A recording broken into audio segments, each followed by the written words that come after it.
My name is Christina Crook, and I am the author of The Joy of Missing Out. I want to welcome you to the JOMOCast, a podcast for individuals who want to learn how to thrive in a digital age. JOMO is the joy of missing out on the right things. Things like toxic hustle, comparison, and digital drain to make space for life-giving commitments to people and work that bring us peace, meaning, and joy. Hello, friends. I thought I'd stop and do a little bit of a personal update on this episode of the JOMOCast. Life is looking pretty different, isn't it, for all of us? There has been grief and loss. There's been revolution. There's been all kinds of personal and global change. At home in our lives, life looks chaotic and peaceful, wild and joyful, difficult and full of happiness and hope at the same time. My amazing sister-in-law, Brittany, flew all the way across from the West Coast to live with us temporarily here in Toronto. She brought her little dog named Gramps, and now we have a dog and a sister-in-law and an amazing auntie living in our home, which is helping me to work and my husband to be able to concentrate on his work as well. We feel incredibly grateful for this new and unexpected change in our lives. I think what I've been learning a lot over the last number of weeks and months is that control is an illusion, that we don't really know what's going to happen from moment to moment or from day to day. But we can make plans and we can look forward to the future with hope that things will be different. And also that in some ways, things will be the same. The things that I hope will be the same in at least our personal lives are the connection that we're fostering close to home. I've taken over the job of teaching our now 7-year-old boy, our youngest child, how to read. He's not yet reading. And so every morning at about 9 o'clock, him and I climb into our trampoline and we sit there for 25 minutes while I go through a reading lesson with him. That's a point of connection that I hope doesn't change when we go back to so-and-so called normal after COVID. My husband and I have been connecting in new and fun ways. We've been going on bike rides. Bike riding has become an amazing social distancing enabled way to stay active and be out in the world at a healthy distance. And so biking through a big local park in our neighborhood has been a gift to our entire family and to our relationship in particular. I'm curious how you're finding joy in your life right now. And I'd love to hear your story if you're willing to share. You can always email me at Christina@experiencejomo.com. I'd love to hear what's bringing you joy right now. Another thing that I'm really interested in and gaining a lot of joy from right now are these podcast conversations. I've been recording some of them in my son's closet where I'm sitting right now. We've all had to adjust in all of our unique ways. And this is one of the ways I've had to adjust the way that I record and the way that we do life to flow more smoothly from home to work life with all of us, or most of us, being work at home right now. But one of the conversations I'm looking forward to the most, and you're going to be hearing from her in a couple of weeks, is from emotional ethnographer Pamela Pavlisak. I discovered Pamela on Twitter through a couple of other colleagues, and she made this incredible discovery, which was that people who are happy with technology do it differently. They use technology differently. And that one phrase absolutely caught my attention. I just had to know, what are these people doing differently? So please look ahead and listen in for that episode. Okay, now for today's interview. Kunal Gupta is a busy, busy guy. He's the founder of Polar, a digital advertising agency that develops millions of dollars of brand advertising a year. He's also on the board of CAMH, Canada's Centre for Addiction and Mental Health, where he advocates for public health policy rooted in mindtech, a technology-enabled model for compassionate and effective mental health care. He writes a blog about leadership, mindfulness, technology, and culture. And he's the co-host of a new podcast called Year Zero that explores Kunal and co-host Jay Vidyarthi's vision for the world after COVID-19. On top of all of that, Kunal hosts a guided meditation every single weekday at 9:30 a.m. Eastern for everyone in the world who cares to show up. Not exactly the profile of someone you'd expect to be encouraging us all to slow down, contemplate, and stop living our lives in service of the productivity rat race. But Kunal isn't a walking contradiction. The perspective he lives, writes, and teaches today is a hard-won series of revelations that came to him while winning a personal battle for sobriety, carving out a sustainable career as an entrepreneur, and maintaining his moral and ethical compass amidst building a hugely successful engine of capitalism. In everything Kunal believes, we can find balance if we're prepared to be attentive, introspective, and above all, genuine. I hope you enjoy my conversation with Kunal Gupta. So your company, Polar, has helped client companies produce billions of ads across social media and other digital channels. At the same time, in your writing, you place great value on overcoming the desire for constant productivity and allowing your rhythms to not be ruled by consumerism. How do you balance those two things? You went straight in there. That's usually a question somebody asks me at the end of meeting with me and like after opening up. And it's a very courageous question. So good on you for asking that. Thank you. A few thoughts. So yeah, like I preach mindfulness and disconnection, and I teach it, and then I sell ads for a living. So how do the two add up? Well, at the surface, you could say like I'm hedging and that I don't actually know what's going to work. So I've got a boat in two races, the consumerism race and the minimalism, race. But in all seriousness, attention is really what is the bridge between like marketing and advertising and mindfulness and minimalism. And it's being conscious of where we place our attention, what we focus on. And advertising is needed for content to be free. And I believe firmly in like democracy and the importance of trusted content to inform a democracy. Like if we think of all the major world events that happened from 9/11 to now the pandemic to everything in between, we found out about them through a trusted news source. And advertising is the business model behind that. So that's where my heart lies around what I do. But yeah, in the last couple of years, I've become very passionate about mindfulness, about minimalism, about a different approach to being more intentional with our attention. And notably, now sitting on the board of CAMH, the Center for Addiction and Mental Health. Yeah, so I volunteer quite a bit in the mental health space. That's probably been in the last 3 years. And for me, it was really realizing that we all come at a place of attention, a place of intention, a place of mindfulness from different perspectives. And I came to it from a meditative perspective and a yoga perspective. But a lot of people come to it from an illness perspective. And I actually had no understanding of mental illness as it relates to mental health.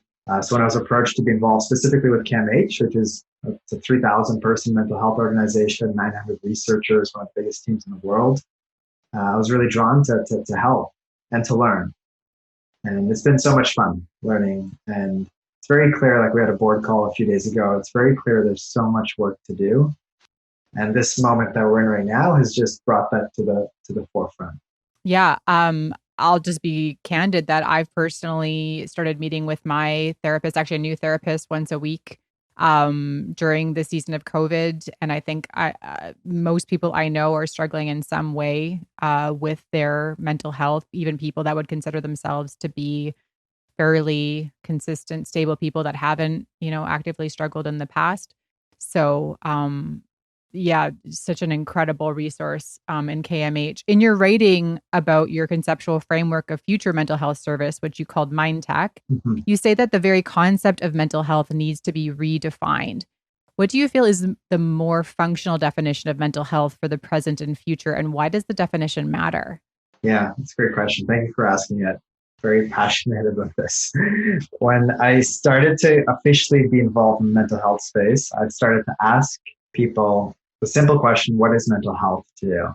And over the span of about a few months, I had dozens, if not 100 conversations about this topic. What is mental health? And what I heard was not what I had believed before I started asking these questions.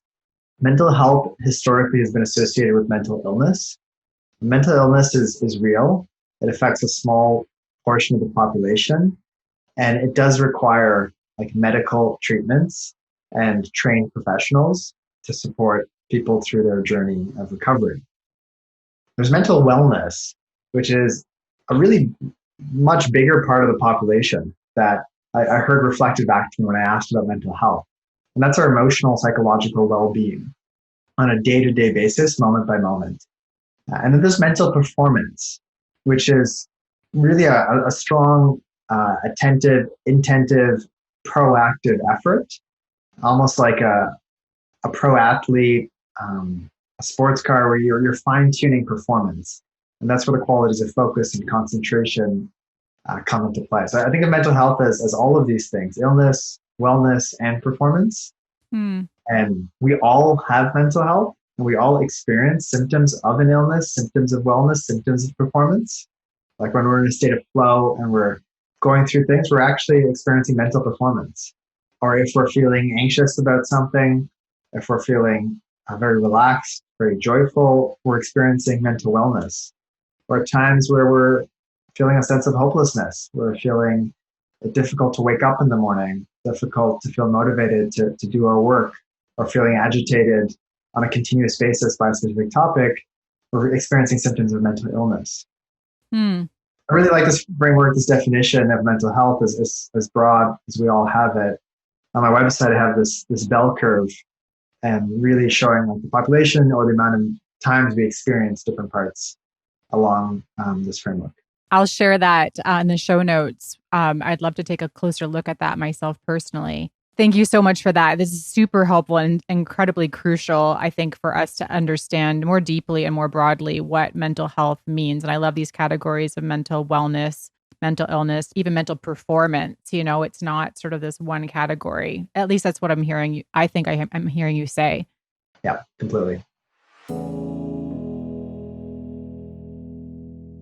So you speak a lot about a more intentional relationship with technology, which is one of the central pillars of JOMO.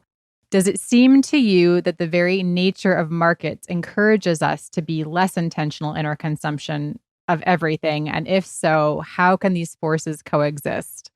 Yeah, the first thing I'll say is it's not our fault. It's not our fault that we're addicted to technology, and that's a really important understanding, to let go of the blame and shame and weight of I have an addiction. It's the same thing actually with all addictions. If you have a tobacco addiction, an alcohol addiction, like any addiction, the person who is going through the addiction it's not always intentionally, willfully making that choice. There's psychological aspects, there's actually genetic aspects.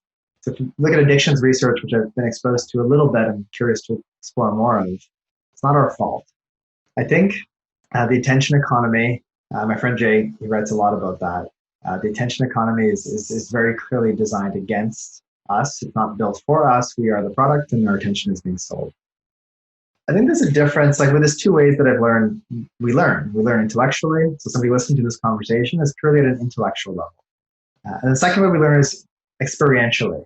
And you referenced before we started the recording about experimenting with no internet. That's like a different way to learn. I can conceptualize not having internet, or I can experience not having internet. I think with our screens, tech, social media, I think we all owe it to ourselves to experience what it feels like to not have it in our life. And that could be for a day, that could be for a week, or whatever makes sense. but we owe it to ourselves to just experience it and tune in and say, how did that feel? Mm-hmm. Do you have practices like that in your own life? So many. So Tell us about some of them. I'd love to hear many. about some of them. I'll share some of the early ones. So I took email off my phone 9 years ago, 10 years ago. And it was from a point of lack of choice. I was 3 years into starting my business. I was overworked, overstressed, not sleeping well. And I just remember it was this one night I was like, I haven't slept well in 4 days. My mind is racing. And I just deleted email on my phone. And the next morning, I was like, should I put it back? And I said, let me just go one day. And for fun, I'm not going to tell anybody that I did this. Hmm. I made it to be this big deal in my mind that it's like a little secret. And it's almost like I was playing a game.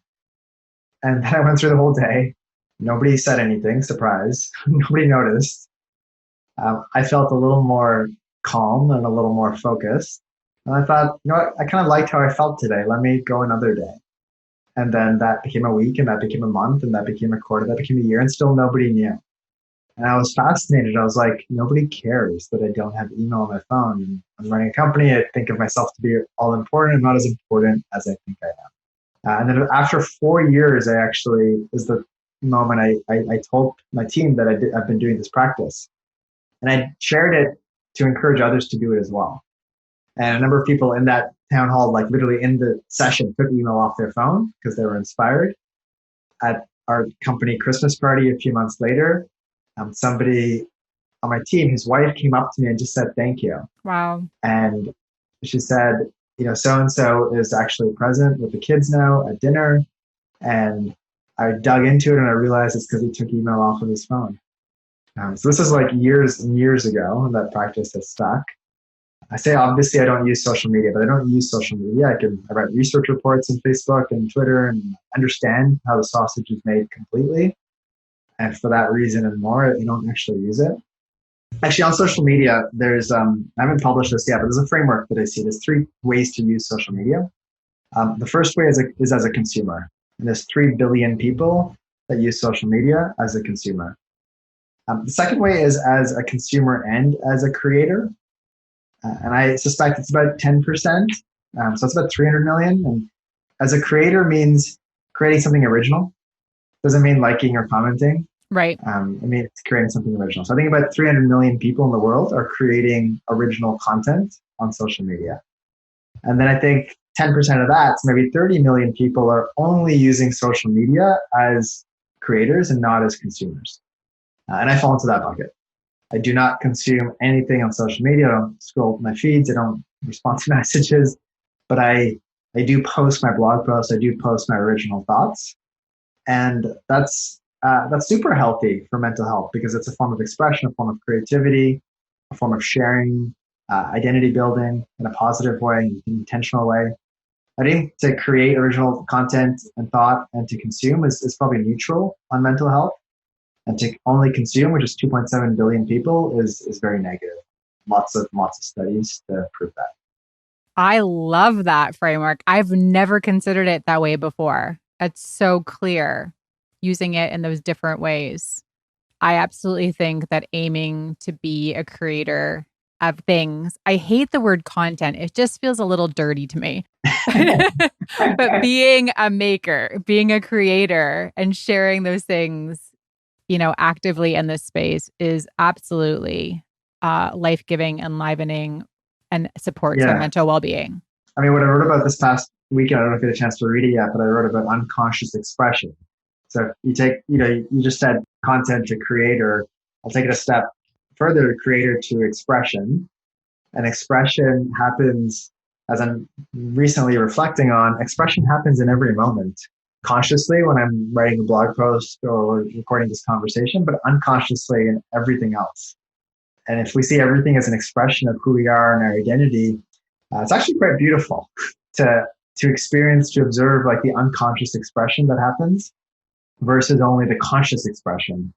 Because when we're consciously expressing, I mean, as the words coming out of my mouth right now are a conscious expression, there is this editing, this censoring, this framing, this positioning that makes it maybe easier to digest.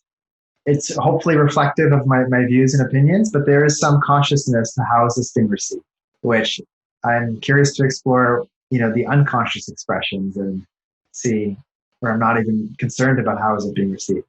Am I hearing you say, because I haven't read the piece yet, that we are in greater health, or maybe that's not the right category, but let me just sort of share what I think I hear you saying, that we're in greater health when we're expressing ourselves just fluidly Without trying.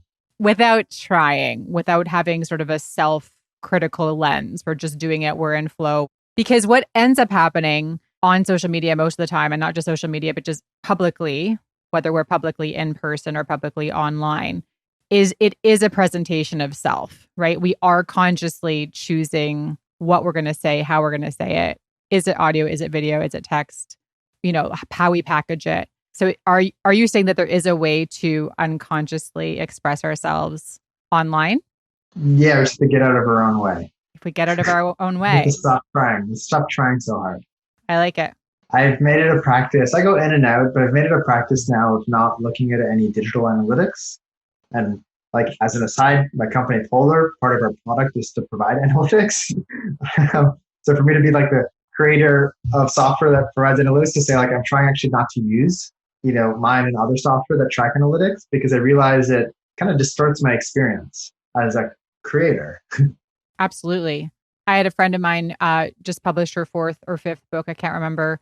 And during the creative process in particular, she says she absolutely can't hear numbers from her publisher. She can't be seeing numbers in terms of like her audience growth, because it absolutely kills creativity. Yeah. For her. Yeah. But I think that's probably universally true.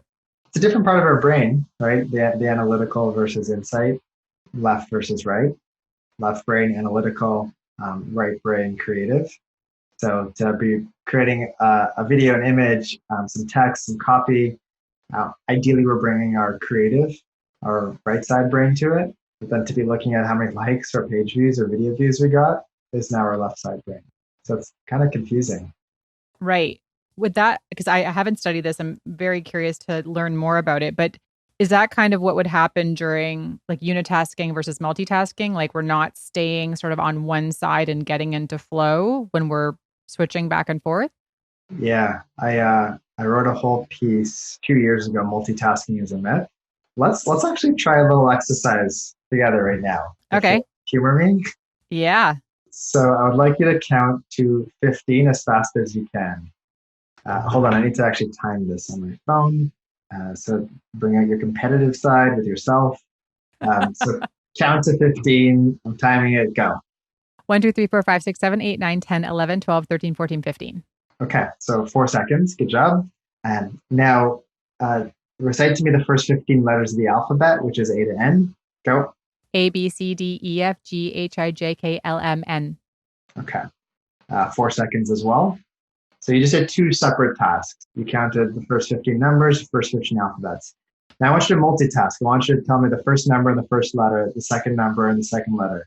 I saw this coming. A1, B2, C3, D. No, 4. I can't even do it. Okay. I give up. Very few people actually complete the exercise. The ones that are stubborn who do, I'd say it takes them about 28 to 30 seconds to do the 2 tasks that were mixed together. Such a good exercise. And when you did the 2 tasks separately, it took you 8 seconds cumulative time. So call it like 3 to 4 times longer by multitasking. So that's once again like the point we made earlier about we learn intellectually and through experience. The whole purpose of that exercise is for you to actually experience how hard it is for your brain to multitask, how painful it is, so painful that you gave up. And that's a very common response when you're being forced to do multiple things at the same time. It doesn't matter male or female, young or old, our brain intentionally is not capable of multitasking. Like a computer can have multiple processors. So I get into lots of debates about this with people. And my argument is to let go of the ego and just like realize this is science. This is not being better or worse than me or you. This is science. I love it. There's so much more to talk about. You're taking us into all kinds of juicy places. I'm loving this. Thanks for doing that exercise with me. I hope that you listening will also try that at home. Yeah. Such a good practice. Kids should do it on their parents. Yeah, good one. Yeah, I might try that at home tonight. The kids will have a good laugh.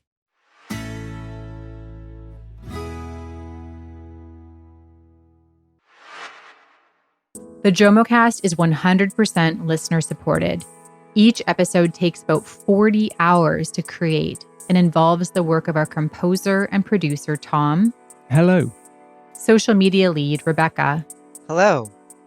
And me. We believe there are new and even more urgent questions to be asked now about digital well-being, given that most of us will need to depend almost exclusively on digital channels for social support for the foreseeable future. On the podcast, we answer questions like, how can I stop comparing online and trust that I am enough? How do I shift my attention from passively consuming online to creatively connecting with neighbors and loved ones? How do I build the self-discipline to see things through?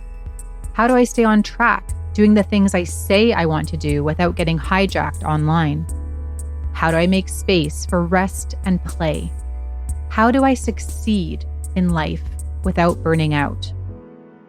This podcast is made possible by you, our listeners all over the world, from Brazil to Australia, the USA to Singapore. Please support the JOMOcast for just $3 a month. Visit patreon.com/JOMOcast and sign up today.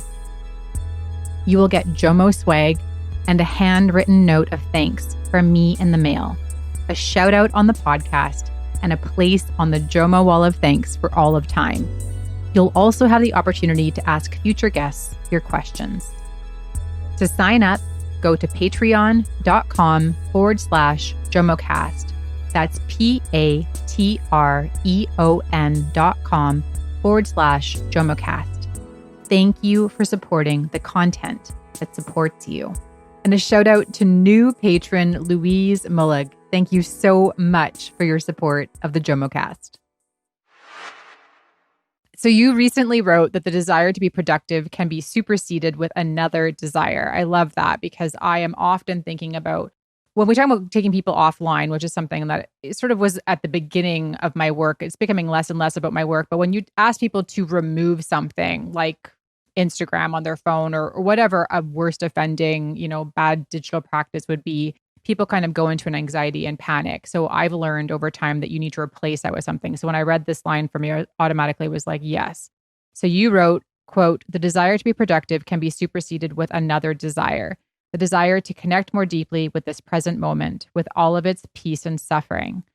Connect begins with a pause so that I can see, hear, and observe reality as it is, not as I wish it to be or think it should be. The natural trajectory of my lifestyle, including the virtual environment, business responsibilities, and the communities I participate in, does not always lend itself to these moments of pause organically. It is for this reason that I've started to be intentional and seed moments of pause. End quote. And I believe you wrote this, during COVID. Is that correct? Yeah, a few weeks ago. Mm-hmm. So my question for you is, how do we slow down, be mindful, present, and intentional in the face of undeniably real challenges like the need to sustain financially our families and ourselves or surviving the dangers of the world? Do some things have to give? Because what I heard you saying was that these beautiful words of pause and being intentional, but still having the demands of the communities and work that you're a part of. Do some things need to give? Like, do we need to remove some things, or can we just be intentional with the work that we already have to put our hands to? That's a lot of questions. Sorry. Yeah. I'd say the first thought is to see it as an enabler of something else. So the moments of pause, any mindfulness practice, any self-awareness practice, like the word practice is probably more important than the word mindfulness or meditation or yoga. And the word practice cements this idea that it's to prepare. It's to prepare for what you're describing of sustaining ourselves financially, supporting others around us, growing with new skills, new experiences. That's actually where we experience life. Life is not experienced in the moments of pause, in the moments of meditation, but that practice enables us to have a more rich experience. Like you stretch for a race, you go to the driving range before you hit the golf course, you go to the batting cage before you get onto the baseball field. You need to meditate before you start your day. You need to have a moment of pause before you start a conversation, before you share a thought. That's why I think of moments of pause with this desire to be productive. It actually helps one be more productive. It's the slowing down to speed up mantra. Can you share just very practically what that looks like in your life? I'm glad you asked. I would like to guide us and any listeners right now in a short meditation. Beautiful. Once again, we can experience it. So as you're listening, sit up tall wherever you may be and bring your eyes to a gentle close. Relax your shoulders, relax your fingertips, and relax your toes. Take a deep inhale and a slow exhale. Notice where you are. Feel the floor under your feet, the chair under your seat. Notice the sounds, the light, temperature.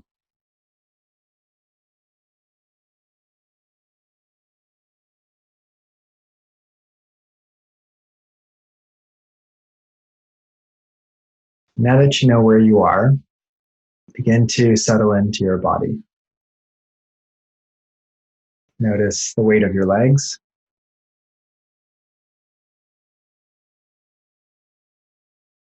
the weight of your arms. Strengthen your torso and the lightness in your head.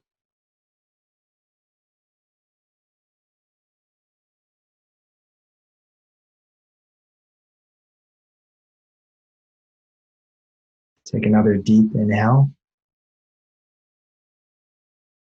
and slow exhale.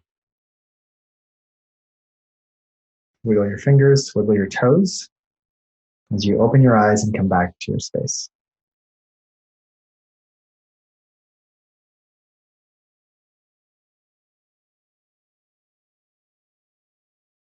What we just experienced was what I'm calling the 2-minute meditation. And I can see it on your face, Christina. I feel it in myself. There's a slight state change. And that's what this moment of pause is. I mean, you could probably even hear it in the tone of my voice right now. I hear it. Is a 2-minute meditation is an example. It's so powerful. I start all my business meetings, as many as I can, with the 2-minute meditation. And board meetings, I've started with meditation for years now. Anytime I'm running workshops with clients, I had a number of clients ask me to run just meditation workshops for them during the lockdown period. And it's so desperately needed. And it's very simple sounds very simple to pause and look at your space, look at your body, connect with your breath. It doesn't cost any money. You don't need any tools or need any equipment. Yes, there's lots of guided apps and I'm a big fan of them, but you don't even need to use any devices either. But I think what we need are role models. We need permission. We need examples. We need some structure. And really we need intention. We need awareness that, okay, having pause adds to my life, to my experience of life versus takes away.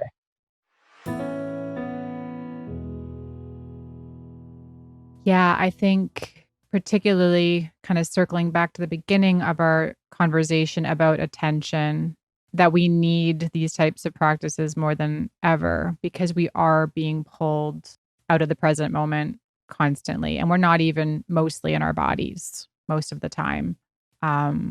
We're up here and I'm gesturing towards my brain, which is attached to this much larger piece of reality, which is our body. And so that was incredibly powerful. Thank you for that. I want to close off our discussion today talking a bit about your new podcast. And you called it not a podcast. Like a documentary or documenting. Yeah. Yeah, called Year Zero. It discusses your imagination and hopes about the world after COVID-19. What do you want that world to include? Yeah, I'm really inspired, and it may be misguided. Even if it is, it's a source of hope in this time for me and those around me. I'm really inspired by this idea that we've hit and we have the opportunity to hit the reset button on pretty much everything. Yeah. And if we are aware of this, we can be intentional about our economy, about our connections, about our society, about education, about healthcare, about government, about family life, about work life, about the environment. Pick any dimension, about practice, any dimension. We've been given the space. We have the permission to make different choices or accelerate the choices that we've been wanting to make but haven't been able to for whatever reasons. And I really do genuinely feel we have a chance to put humanity on a different path and a better path. For you and I, our experience of life, I'm assuming, is pretty good. But we're actually in the minority. Yeah. The majority, normal, was not good at all. So going back to normal, I have like zero interest for us to go back to normal. I really hope we don't go back to normal. I really, really hope that. Me too. What is one concrete thing that you wish or hope for or working towards being different in the world? 3 things. So one is our relationship with mental health. There's a big risk. Rates of suicide have historically increased after recessions. But there's now a lived experience of mental health for all of us and everybody around us. So our relationship with mental health, mental health as a term doesn't exist in the future. That's my hope. Because it's ingrained as part of wellness and part of optimal health. Second is our relationship to consumerism and capitalism, which we could throw the environment in there as well. A lot of the effects on the environment are a result of our focus on consumerism and capitalism. That's where I think environmentalists have it wrong. I think the way to solve it, the environment's a byproduct of something else. The symptom, the actual cause is on that. And the third is related, which is income inequality. Living in New York, which I love, you cannot hide. It's not like rich neighborhoods and poor neighborhoods. Everybody takes the subway. So you see it. You see the inequalities that exist. And more importantly, the effects that has on society. And we're seeing it play out every single day now in the news in the US. Not as much in Canada, thankfully. But it's only going to get worse unless we decide we want to solve this. Where can we send people to read more of your writing, access your mindfulness work, all the things? Yeah, very simple. My blog is called findfocus.today, and everything I'm involved with, you can find it there. Beautiful. We'll make sure to share that, obviously, in the show notes as well. Kunal, thank you so much for being with me today. It's a pleasure. Thank you for having me. Thanks for listening. You can learn more about our guests in the show notes and by visiting JOMOCast.com. The JOMOCast is edited and music composed by Thomas J. Inge. Visit Tom online at tinge, that's TINDGE.com to learn more about Tom and his services. The JOMOCast is listener supported. Sign up as a patron at patreon.com/JOMOCast. Patreon support makes the podcast possible. For just $3 a month, you will keep these conversations going. That link again is patreon.com/JOMOCast. Don't forget to subscribe to the podcast with your provider of choice. And if you loved this episode, leave us a 5-star review. These reviews are a powerful way you can help us reach more listeners. I'm your host, Christina Crook. Thanks for listening, and may you find joy missing out on the right things.